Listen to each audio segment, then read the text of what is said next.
الأصعب الفترة الماضية قضت، الأصعب قادم. ماذا ممكن أن تقول عن هذه المباراة وما هو قادم؟ نقول على أننا لعبنا ضد منتخب قوي،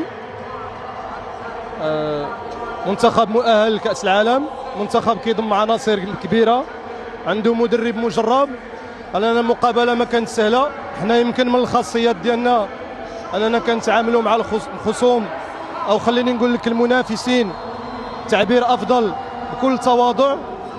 ما كنعطيوش الحجم أكثر من القياس للخصم، بغض النظر على المكان منين كاين هو، أو على الكرة اللي عنده، وما كنستغجروش به. مرة أخرى بغض النظر على الاسم ديالو، كنتعاملوا بواحد المنطق ديال احترام جميع المنافسين بكل تواضع. كنعرفوا بأن كرة القدم الفارق اللي كيديرها هو على أرض الملعب، الروح، القلب، الحب للقميص، حاجة مهمة، وكذلك التنظيم الدفاعي والتنظيم الهجومي. كنظن على أن مقابلة كانت شيقة كذلك للجمهور، وكنشكر اللاعبين او الرجال بالاحرى على القلب ديالهم، على العطاء ديالهم، على السخاء ديالهم، على الانضباط التكتيكي ديالهم.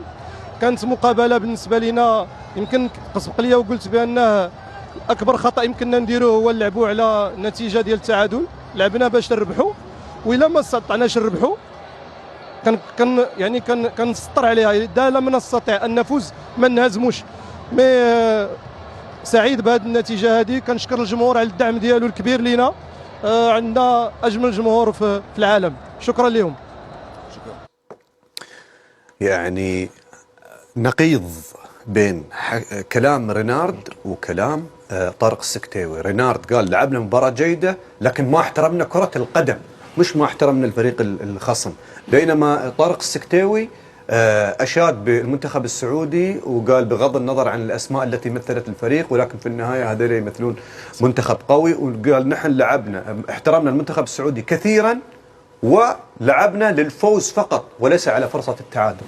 أكيد أعتقد أن المنتخب المغربي احترم المباراة بشكل جدا كبير، وأعتقد أنه تسجيل الهدف الأول في 10 دقائق ما أقول أعطى ارتياحية من نواحي تكتيكية كبيرة في النواحي الهجومية. لا، أنت لما تسجل هدف بدري دائما أنت تحتاج الفوز، فمن الطبيعي أنك تتراجع، تحاول تحافظ على النتيجة بقدر المستطاع، وهذا يعطيك حمل بدني جدا كبير وتركيز جدا عالي. وهذا اللي حصل مع المنتخب المغربي.